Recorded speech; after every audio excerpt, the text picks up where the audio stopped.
उन दिनों मैं शहर में एक कारखाने में नौकरी करता था। एक दिन मेरा दोस्त मनीष अचानक काम पर न आने से मुझे डबल शिफ्ट करनी पड़ी थी। इस वजह से मुझे देर रात 12:30 बजे घर लौटना पड़ा। मैं काम पर आने जाने के लिए साइकिल का इस्तेमाल करता था। मुझे हर रोज़ घर जाने के लिए एक छोटा सा जंगल पार करना पड़ता था। उस रात आसमान में चमकते पूर्णिमा की चांद की रोशनी में आसपास की चीज़ें ठीक ठाक दिख रही थी। जब मैं जंगल के रास्ते से होकर जा रहा था, तभी मैंने पेड़ के नीचे बैठे एक बूढ़े बाबा को देखा। मुझ पर नज़र पड़ते ही वह मुझे अपने पास बुलाने लगे। मैंने उनके पास जाकर साइकिल को ब्रेक लगाया। वह मुझे बोले, बेटा तुम मुझे गांव तक छोड़ दोगे तो तुम्हारा बड़ा उपकार होगा।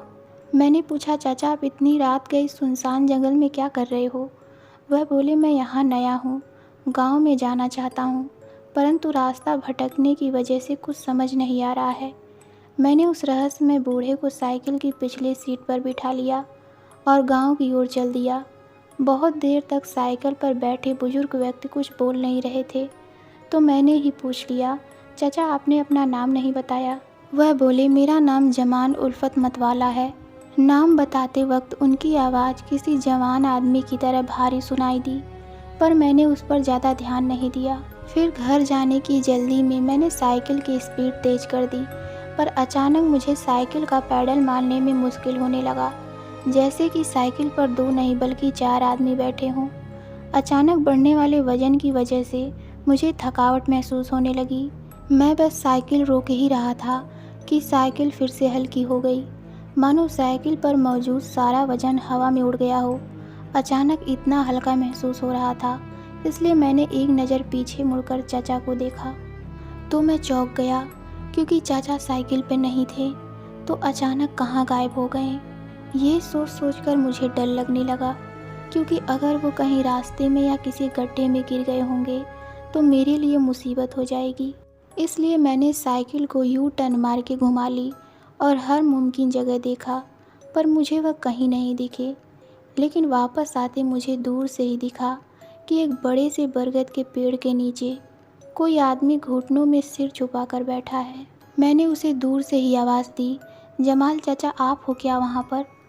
मुझे उस आदमी में ना कोई हलचल दिखी और ना ही कोई जवाब मिला। तो मैंने साइकिल वहीं छोड़कर नज़दीक जाकर देखने का फ़ैसला किया। फिर जब मैं उस बरगद के नज़दीक पहुंचा, तो मुझे अचानक से खून जमाने वाली ठंड ने घेर लिया, मानो कोई इशारा हो कि यहाँ से भाग जाओ। उस आदमी के कपड़ों से मैंने पहचान लिया था कि वह जमाल चाचा ही हैं। फिर मैंने चाचा से पूछा, आप साइकिल से कब उतरे? मुझे बताना तो चाहिए था ना। चलिए मैं आपको घर छोड़ देता हूँ। मेरे इतना कहने के बावजूद भी चाचा ने तिल के बराबर भी हलचल नहीं की। वो बस मुंडी को घुटनों के बीच झुका के बैठे रहे। मुझे अब डर लगने लगा था और ऊपर से वहाँ ठंड भी थी। कहीं चाचा मर तो नहीं गए। फिर उन्हें उठाने के लिए मैं धीरे धीरे उनके नज़दीक गया। तभी मुझे अचानक सड़े हुए मांस जैसी गंदी बदबू आने लगी, मानो कोई लाश वहाँ बहुत दिनों से सड़ रही हो। फिर भी सांस को रोककर मैंने चाचा के कंधे पर हाथ रख दिया। उस वक्त उस छोटे से स्पर्श से मुझे जो महसूस हुआ, उससे मेरे बदन में सिहरन दौड़ गई। इसलिए मैं वहाँ से दूर जाकर खड़ा हो गया, क्योंकि चाचा का शरीर बिल्कुल किसी बर्फ़ की तरह ठंडा पड़ गया था। मैं उनकी तरफ डर भरी निगाहों से देख रहा था। तभी उनमें मुझे हलचल नज़र आई। उसके बाद जो भयंकर चीज़ मेरी आंखों के सामने खड़ी थी, उसे देखकर मेरे मुंह से निकलने वाली चीख ने जंगल के सन्नाटे को चीर कर रख दिया, क्योंकि जमाल चाचा का सिर अब उनके कंधों पर नहीं, उनके हाथों में था। उनका धड़ उनकी कटी हुई मुंडी को हाथ में लिए खड़ा था। उसके बाद मैं वहाँ से किसी तरह भागने लगा। फिर वह प्रेत भी अपना कटा हुआ सिर हाथों में लिए मेरा पीछा करने लगा। मैं तुरंत साइकिल पर बैठा और पूरी जान लगा के साइकिल चलाने लगा। थोड़ी साइकिल चलाने के बाद मैंने पीछे देखा तो वो शैतान मेरे पीछे आ रहा था, लेकिन वह रात मानो शैतान की थी, इसलिए ऐन मौके पर ही मेरी साइकिल की चैन उतर गई। मैंने साइकिल वहीं पर छोड़ दी और पैदल ही भागने लगा। भागते भागते किसी तरह मैं गांव पहुंचा और एक नज़र पीछे देखा तो उस शैतानी बला ने मेरा पीछा करना बंद कर दिया था।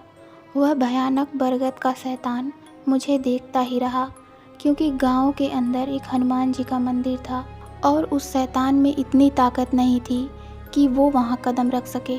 तो दोस्तों, आपको ये कहानी कैसी लगी हमें कमेंट में ज़रूर बताइए। तो मिलते हैं अगली कहानी में। धन्यवाद।